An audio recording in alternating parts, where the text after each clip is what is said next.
this past 2 years, I started since the discrimination. Even though I'm not employed with anybody, self-employed, and people or business seems to be afraid to associate them with me because I'm trans. I have so much to offer as a person, as a profession, and then they don't see that, and then they just focus on who am I, and okay, once they know who am I, they don't care about what you can offer. And it's so irrational. The chair of the committee, I got asked a lot of questions by both the chair and a couple of other senators talking about the sheer lunacy of replacing qualified school counselors with chaplains. He refused to use my pronouns with me. Wow.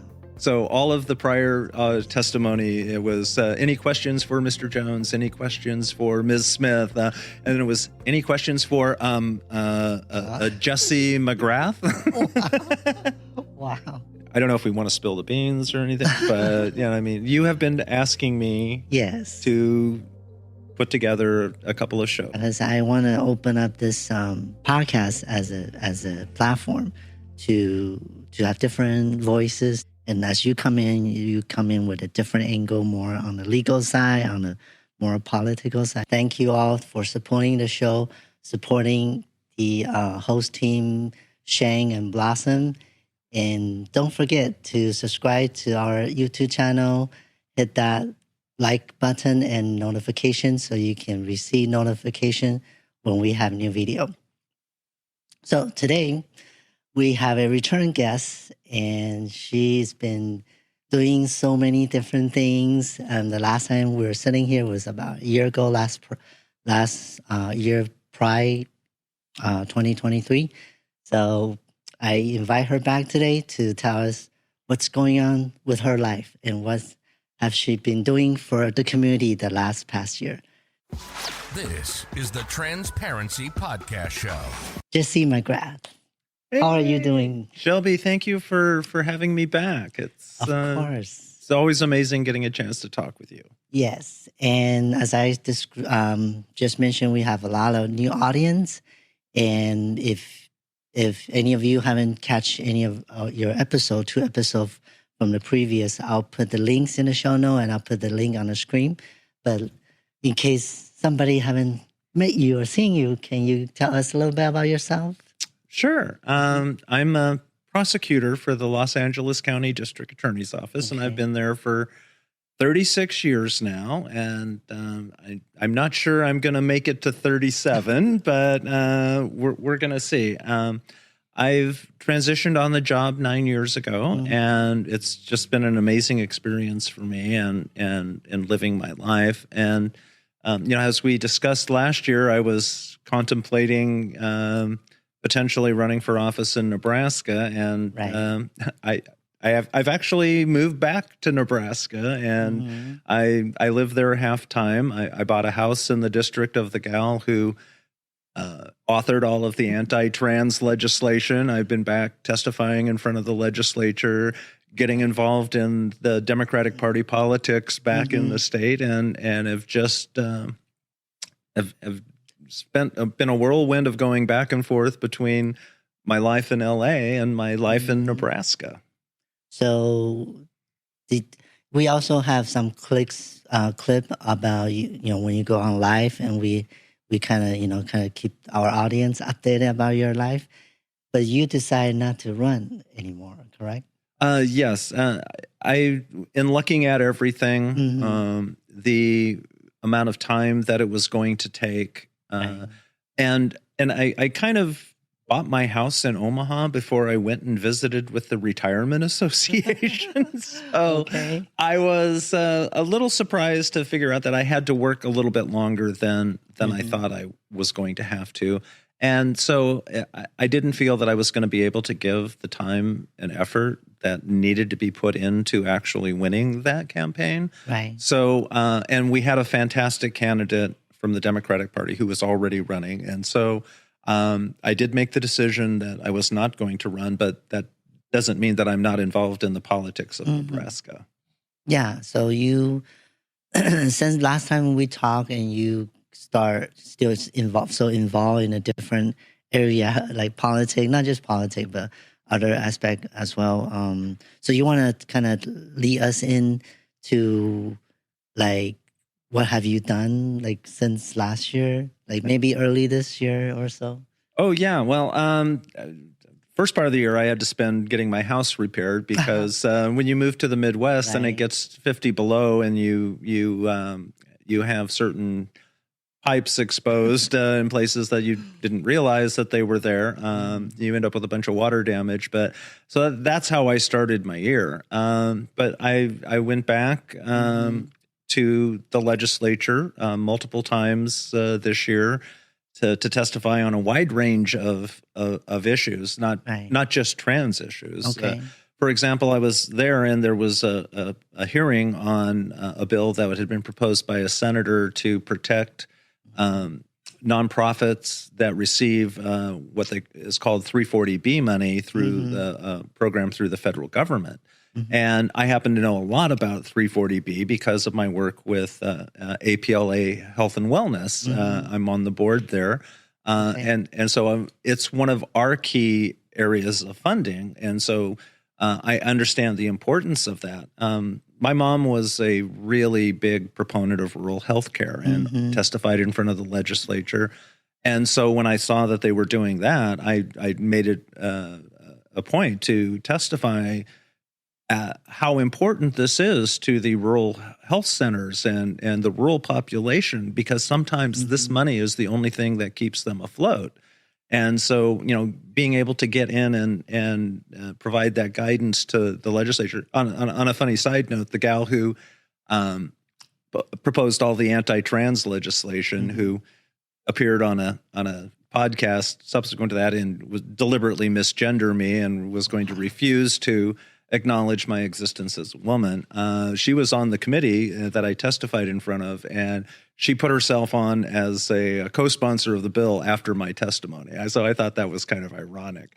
But I've also gone in and testified there was a bill to replace school counselors with chaplains. And the chair of the committee, I got asked a lot of questions by both the chair and a couple of other senators talking about the sheer lunacy of replacing qualified school counselors with chaplains. He refused to use my pronouns with me. Wow. So all of the prior testimony, it was any questions for Mr. Jones, any questions for Ms. Smith, and then it was any questions for Jessie McGrath. Wow.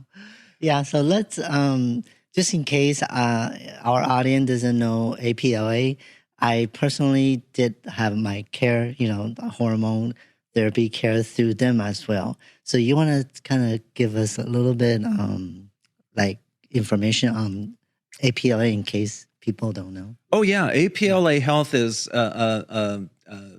what we call a federally qualified health center. We started out as AIDS Project Los Angeles over 40 years ago. We were the organization that started AIDS Walk. We were a support group for people with HIV and AIDS, and that's how we got our start. Right. And over the last years, we have become a major healthcare provider for the LGBTQ plus community here in Los Angeles, and we have multiple clinics across the county. We have somewhere in the neighborhood of 16,000 patients. We have an operating budget of around $100 million. And so I've been on the board for approximately 8 years. I've seen us grow phenomenally. I've seen us open additional clinics and serving more and more patients and doing it with incredible quality. As a patient, what our facilities are like. And and just to let the audience know, sometimes we have problem or can't afford our care, then we can, go to that facility and then they will guide you and give you some advice as far as insurance, right? We do not turn anyone away from care. That is one of the things about being a federally qualified health center is we provide that care to a lot of people. And I've been on the board for 8 years now, and I've been the secretary for the last couple of years, and I am probably next week going to be moving up to the position of vice chair. Wow, congratulations. And hopefully in June of next year, I am going to be the chair of the board for APLA Health for a couple of years. And I'm really looking forward to getting in and further expanding our services, right. Especially to the trans community and to women. So I think we're probably going to be looking, at least one of the things I would love to be able to see is an expansion and the building of a trans health and wellness, dedicated trans health and wellness center in the South Bay in Long Beach, because we have such an incredible community here that is in dire need of having, targeted and specific care. We provide great care already, but I think having a centralized location with people who that is their specialty would be of great benefit to the people in our community. So that's one of the things that I'm hoping I get to do over the course of the next couple of years. Yes, yeah, that's great. So you also brought us some photos. I did, yeah. So a couple of little things about what I've been doing over the course of the last year. They did bring back before the legislature LB 575, which was the Sports and Spaces bill, which prohibited trans kids from using the facilities of their gender at school and being prohibited from participating in sports. This was a shot that the Lincoln Journal-Star caught of me. The day that we were debating the bill in the legislature, I was spending a lot of time standing in the back with my trans veteran T-shirt on, and the Journal-Star caught the picture of the author of the bill looking kind of sour and dead. me not looking particularly happy either. So it was a great day. And then I got interviewed by the local news station asking about what was going on in relationship to what was being shown there. And so I'm kind of visible to the community in Nebraska. I'm very out and open and outspoken. Yes, we do need the visibility and the voice. So, how about this one? And that was one of my good friends behind Senator Kauth. We're working very hard to see that she is not reelected and her extremist views get exposed. Okay. And also during that time, I think there was I think it was, I don't know if it was Trans Day of Visibility or not, but it was there was a walkout at the Omaha Central High School by the students, and so we went down to support them. There was a lot of kids that were out. I don't have any pictures because I don't like to show kids or anything without their parents' consent, but that is some of my friends, and we were out supporting the kids and their. So just give the audience some context. What's the population of trans youth or kids in Nebraska? I don't think we have an accurate count of the number of them, but it's probably along the same lines of percentages as it is in other places. Nebraska is not a very populous state. Nebraska has a population of under 2 million or right at 2 million. And so if, you figure 1% of the population, that it's not a large number of folks, but they are with an incredible community. The Rainbow Moms who have trans kids are an incredible group of ladies who fight for their kids, and they do such amazing work. Okay. And what about this picture? Oh, this is who are those two beautiful ladies in the black? This was at our Omaha Blue Dot dinner. If you know anything about electoral politics in America, the president is not chosen by the voters. The voters choose people who will be electors, who will then vote for the president for the Electoral College. And in Nebraska, we divide up our Electoral College votes by congressional district, and us and Maine are the only two states that do that. And so in a couple of elections, we have Nebraska, which is an incredibly red Republican state. I mean, it's Very red. Okay. In Omaha, we call it the blue dot because we have twice sent our electoral college vote for the Democratic candidate. So we had our blue dot dinner, and this is a group of my friends that I'm involved with back there. This is the Nebraskans Against Government Overreach. There's a right-wing group in Nebraska that has been kind of using that name, and we went and incorporated as a 501c4 activist organization, political action committee. We're registered with the Federal Election Commission, and we have a registered lobbyist with the state. So we stole their name, and I use their own words against them all the time because I am opposed to government overreach into individuals' lives, and there can be nothing more of a government overreach than telling a parent and a child what they can and can't do for their medical treatment, telling a woman what she can and can't do for her necessary medical medical needs. And so we co-opted, we are now Nebraskans Against Government Overreach. And when I testified earlier with the senator about the chaplains instead of counselors, I started off by saying I was president of Nebraskans Against Government Overreach, and he was a little confused, and he said, "Well, I think there's another group," and I was like, "There is? Well, okay." Yeah. We're the only one who's a registered has a registered lobbyist and is a PAC, so go on about it, but we are them. Okay, yeah. So, and then this picture. She's your friend, right? Yeah. So I was so excited earlier in the year when my roommate Allison, who has been my roommate for 6-7 years, I don't know the exact number now, but she is an amazing gal. She's on the Sheriff's Advisory Committee, trans woman who I've known for a long time, and before she transitioned, she had been an executive at Hertz and an executive for Tyson. Wow. And so she had lost everything in her transition. Okay. So they fire her. Is that?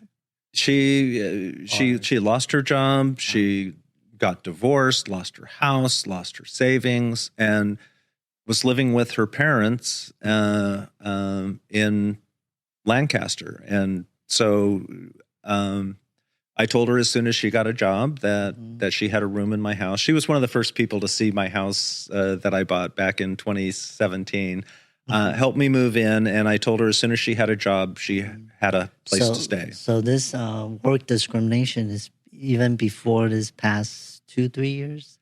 Oh, back this in 2017. This was 2016, or this was 2014, 2015 when she started her transition, and she lost everything.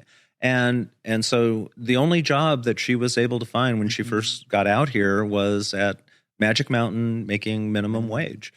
And I have seen her as she has persevered and extended her education. She got a job at the LGBT Center where she still works. And I was so incredibly proud when she graduated with her master's degree in psychology from Pepperdine, and is now going into working with troubled youth and the trans community. And it's such an amazing story of how she was able to build back up from everything that she lost because of the discrimination against trans people. Yeah, it's not easy because me personally, especially these past 2 years, because I kind of I would consider more lucky or blessed that I started working with mainstream in the beginning, and it was a smooth ride, to be honest with you.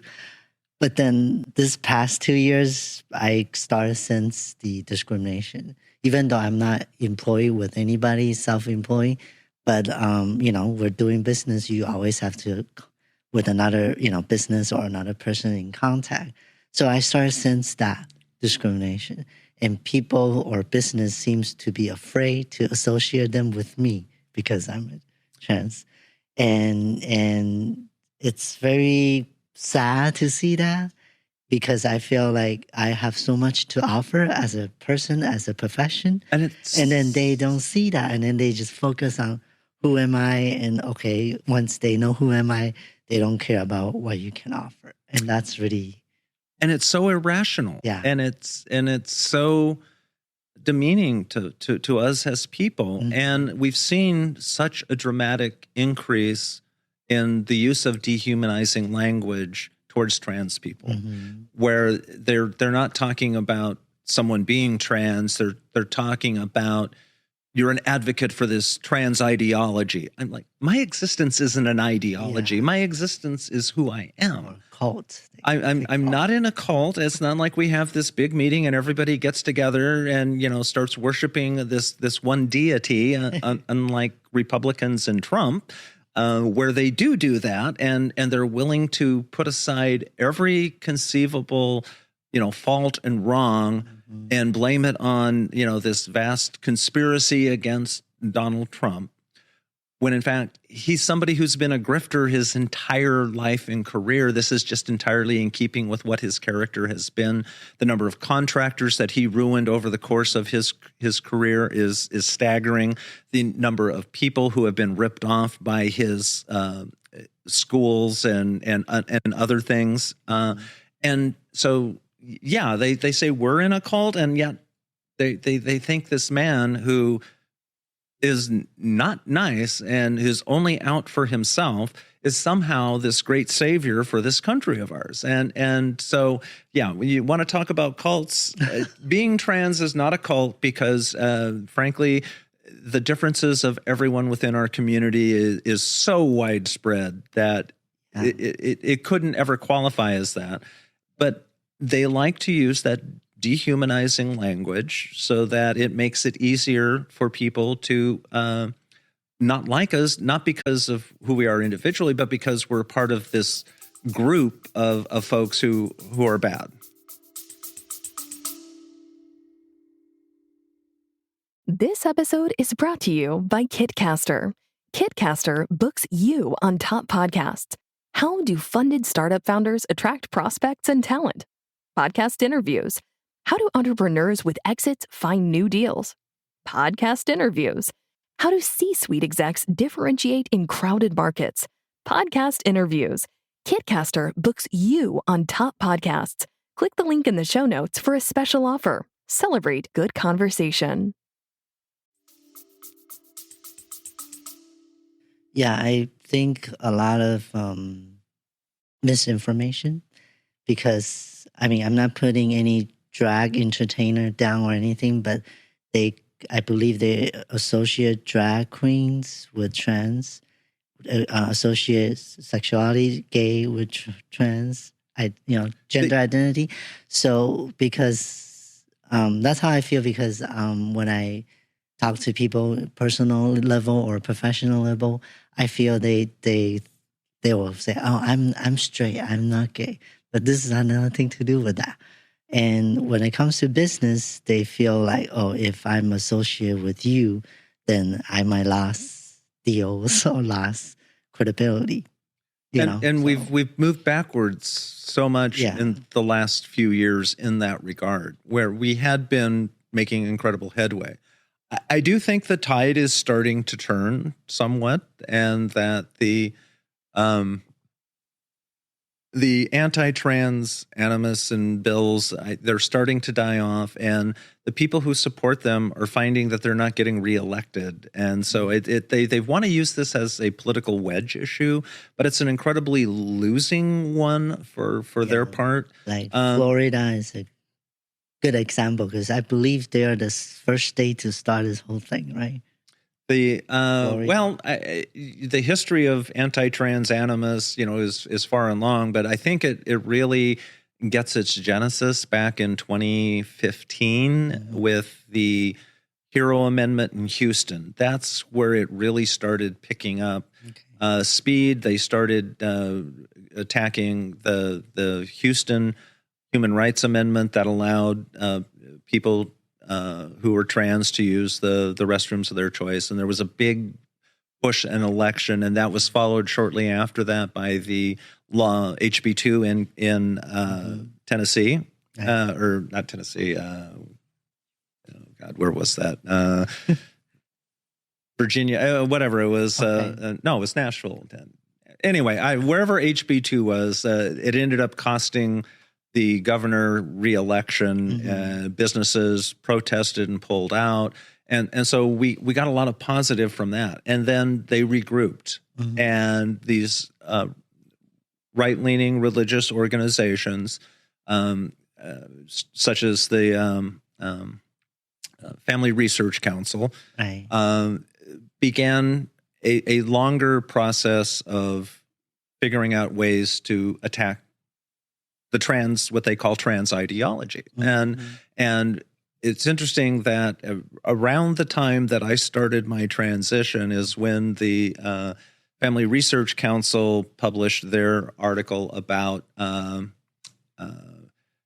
responding to the transgender question. And in it was kind of a guideline on how to come after trans people, go after children, medical care first, and go after state supported transition-related care, go after the sports and spaces, all of those things, go after ability to change identity documents to conform with your gender identity. So it was set out what all they wanted to do. And after the Supreme Court ruled in the Amy Stevens case that being trans, you could not fire somebody for that was sexual discrimination under Title VII. And after losing the marriage equality, they had to find a boogeyman. They settled on trans people, and they have spent an inordinate amount of money and time and organizations using it as a political weapon because they seem to think that attacking trans people is this magic bullet for them to retain power. And so getting us out there and talking and meeting folks and being involved in community and stuff is so important that we show them that their idea of who we are as trans people is wrong, and taking our rights away from us is wrong. Yeah, I do agree with you. I feel our community, our people being used as a weapon and being weaponized, and also online, as you mentioned earlier, people online, they start feeling it's okay to bully us. You know, they call names, they use wrong pronouns and everything, and they don't even have their profile picture, and they feel this is okay. There's no responsibility or accountability doing so. So this, which what you said, this is society, this policy is making people, it's okay to do that. It's okay to attack another human being, So, so your friend, I've been through what she's been through partially, so I totally understand. And it is not easy for any person, not just trans person, to get back up like that after what happened. So so it's good that she's able to. She's like an amazing success story, and I am so incredibly proud of her. We're actually having a party for her on Saturday because it's her birthday month.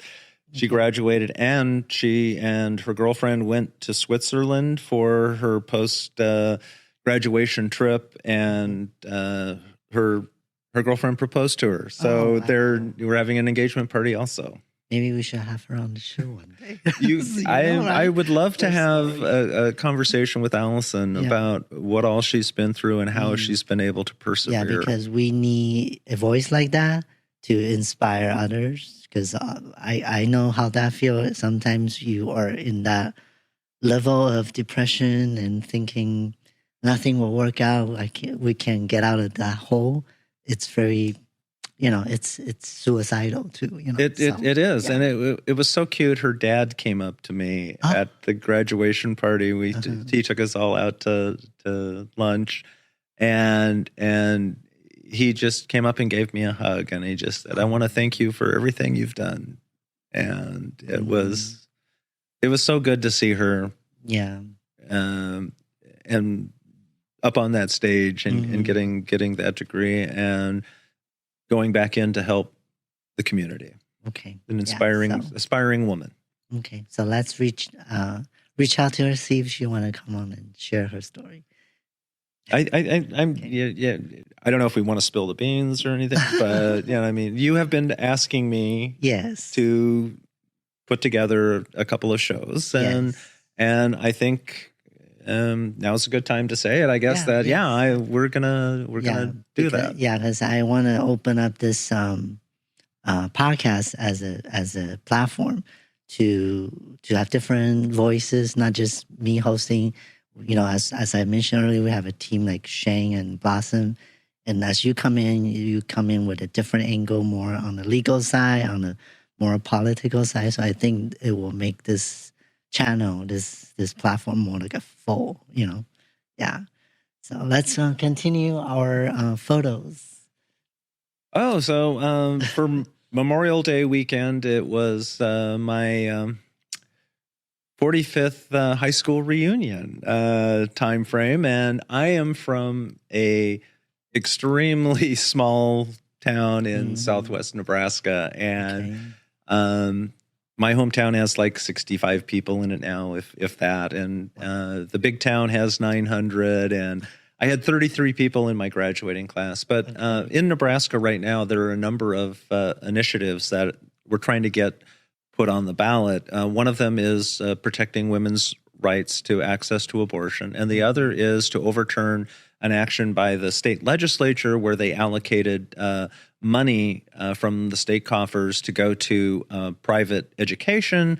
It's the voucher bills where they want to defund public education and fund religious education, and that's unconstitutional under the Nebraska statute, so that'll be. But we are also doing a petition to repeal the law that enabled it. So I decided to be my activist self and go to Dundee County and get signatures in Dundee County. And surprisingly enough, I got quite a few folks signing to support our schools, and I got quite a few people to support the abortion amendment so that we can put that on the ballot and let people decide. Right. And basically, let's put it back to where it was with Roe and get the hell out of the women's lives and let them make medical decisions for themselves. And we've seen constantly across even Republican states, when we do constitutional amendments to protect the right to access to abortion,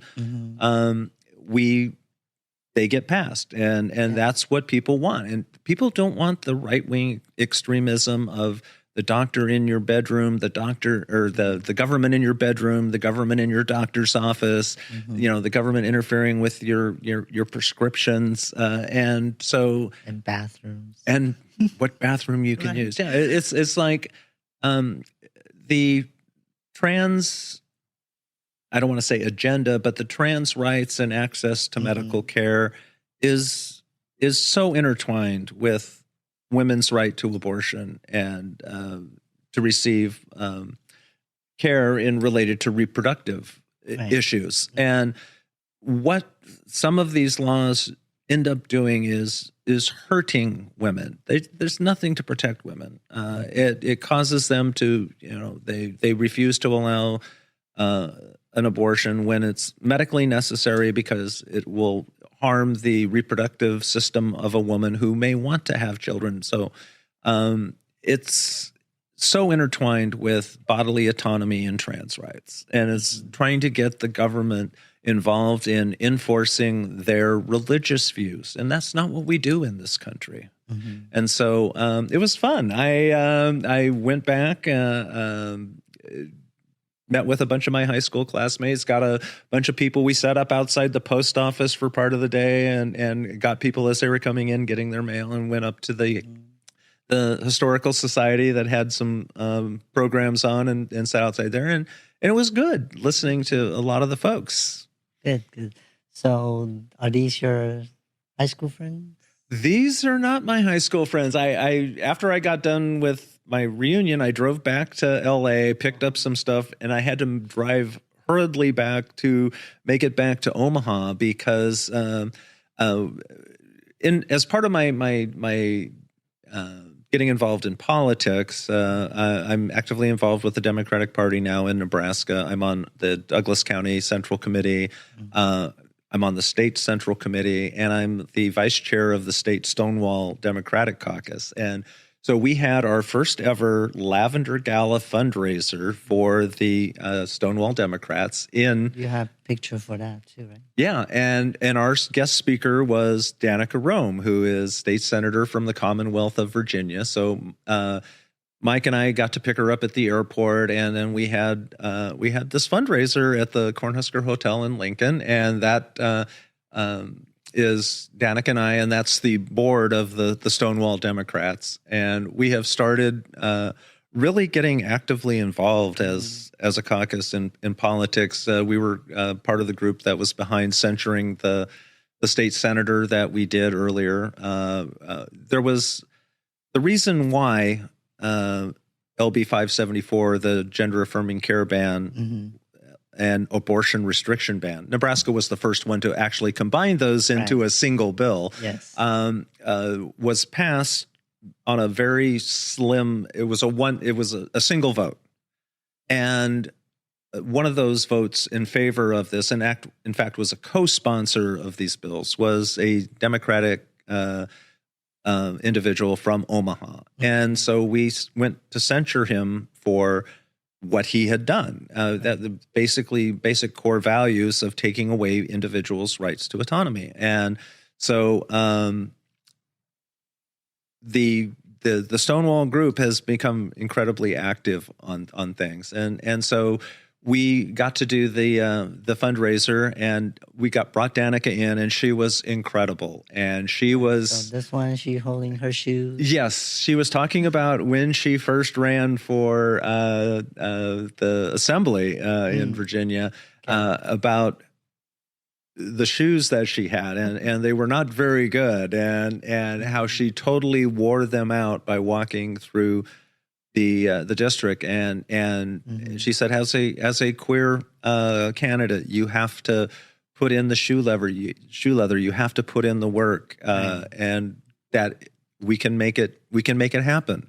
We can convince people that we are someone who knows right from wrong, someone who knows how to help the community. And she has been incredible. In fact, was subsequently elected to the state Senate there. So she was an incredible guest to have come speak to us, was very uplifting, and helped us raise $6,000 for our caucus so we can get out and we can meet with queer youth, and we can start letting them know that there's a community available for them, that they have political power, that if we get together and we use it, we can do things, we can make changes. And so it was fun.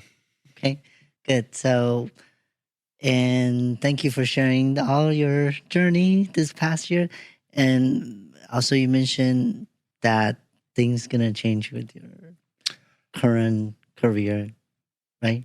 It's the reason I brought this up. I don't know if you want to share, but because since we were talking about, have you start some shows here, and you also have some other projects on the side that you're. I've got a lot of things kind of going in the burner. 2 weeks ago we had the state Democratic convention, right? And I ran for the position of elector. Okay. And as we talked about the Electoral College and all of that, I ran to be the person that signs the Electoral College certificate that goes to Congress for the 2nd Congressional District. And I almost won, but didn't quite get it done. But I was elected as a delegate to the Democratic National Convention. I think I was actually the highest vote getter in my district caucus. So a lot of people were inspired by what I've had to say and entrust with me the ability to go to Chicago and uphold the democratic values that we have. So that was fun. So in August, I'm going to be spending a week in Chicago at the Democratic National Convention. And before I had done that, I have a friend out here who's really I'm pretty close with, who when I was celebrating her birthday with her up at Hearst Castle and stuff, talked about I didn't know if I was going to get elected a delegate or not, but I said, if I do, would you like to go to Chicago with me for the week? And she was like all for it. So when I told the folks in Nebraska, I was going to bring my girlfriend from LA, who is a hair and makeup person, because that's what she does. And they were like, what? We were just talking. We need to find somebody. And so I'm like, not only going to go back and do that, I'm going to make sure that we are the best coughed delegation in the entire convention. So been doing that. But yeah, it does look like I may be having some time on my hands. My office has decided to institute restrictions on teleworking. I've been able to telework for 13 days a month from my house in Omaha. I run a section of the DA's office, and I've, over the course of the 4 years that I've been in charge, I've lost resources, I've lost people, but the work that we do is like tripled. So I've somehow managed to triple my production of my section with fewer resources, and it's all because we're able to telework, and we're not spending an hour and a half, 2 hours a day commuting back and forth into the office. So we get much more work done. But they've decided to institute that they're only going to allow a single day of teleworking a week. And so that's going to make it practically impossible for me, obviously, to be able to do that work. So I'm looking at my options, and I do have a lot of vacation time built up. And so I do have things that I need to do in Nebraska, elections to be involved in, and I've made promises to folks, and I did that on the basis that I was going to have my time there, because my unit has been extremely successful in the telework environment. It's been beyond anyone's, I think, beliefs that we could do what we've done, and so I'm extremely stressed out right now on what I'm going to do. I bought tickets throughout for the end of the year with my schedule. I've scheduled everything out, and there's some things I'm not going to be able to change. And so I'm looking at what I'm going to do, and I may end up having to take vacation. I'm at that point in my career where my retirement is kind of on a trajectory like this over the next year and a half on what percentage that I get for retirement. So I need to stay, pretty much as long as I can. But I may very well be taking, 3 or 4 months off, using up my vacation time, and that's going to free me up to do some projects that I've always wanted to be working on. So I'm going to start working on doing some writing. And I think I'm going to take you up on your offer to be on your channel, and we can talk with some inspiring folks about transition and what they've done and how they've done it, and why it's important to support trans people, and what we can do if we get just a modicum of support. Yes. And also I want to let whoever's watching, you also mentioned about speaking gigs, right?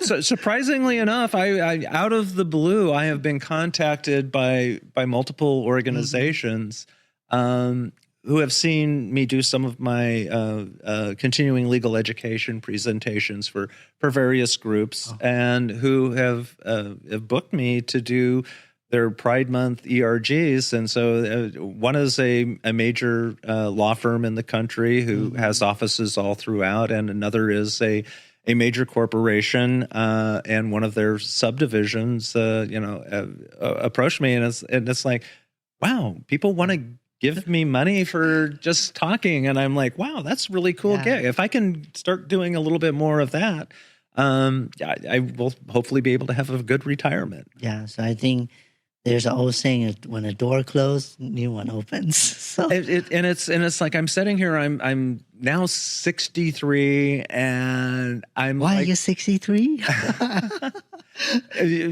Having been at the DA's office for 36 years, it's like I've got to be old. But I'm like sitting here at 63, and I have all of these avenues that are suddenly appearing and opening up, and it's like, I don't know where I'm going to be. And it's been so amazing because if you had asked me a year and a half ago, right, what I was going to be doing with my life, I would not be telling you that I'm a delegate to the Democratic National Convention from Nebraska. I mean, that was not a part of my master plan. That was something that has just evolved into my life. And the fact that I'm able to make changes and I'm not stuck in a singular rut at this point in my life. Right. And I'm like seeing all of these opportunities and of ability to get out and help folks. And I'm like, I don't know what it's going to actually end up being. And realistically, we are still also in the process of working on the television series that we're going to be pitching to hopefully CBS soon. And that is still on the books. So I'm like sitting here going, what am I going to be doing in 6 months? And I'm like, I don't know. Hey, I don't know where I'm going to be. Yeah, so I'm so proud of you, and so thank you for your voice and all the things you do for trans community. And I look forward to, our next talk, because every time we're sitting down here with you, you have so many different things going on, which is good, And again, I look forward for you to join us on our hosting team and bring different guests and different topics. And different voices. Yeah, different because voices. there's so many voices. And that's the one thing I love about the community that I'm a part of is I hear so many different things and so many different voices, so many different stories, and almost all of them are remarkable in the resilience that we as trans people have to bring to life and how we adapt and how we do that. And I think people need to meet some of us and get to know our stories and get to know how we've evolved into who we are. Yeah, even people who's non-trans, these stories can also inspire them as a person. If many people feeling stuck, feeling they're not happy with their life, they can kind of dig into one of our story and see how we blossom, right? So thank you. Thank you again for coming all the way down here, Long Beach, to do this with us. And we look forward for your show. Okay, we'll have to come up with a name. So if you're out there and you have an idea, what you want to, what we should call this part of it, just Conversations with Jessie, which I used to do on my Facebook when I would do my Facebook Live stuff. Yeah, but we will come. We'll figure out something. Thank you, girl, for the opportunity. Of course, thank you.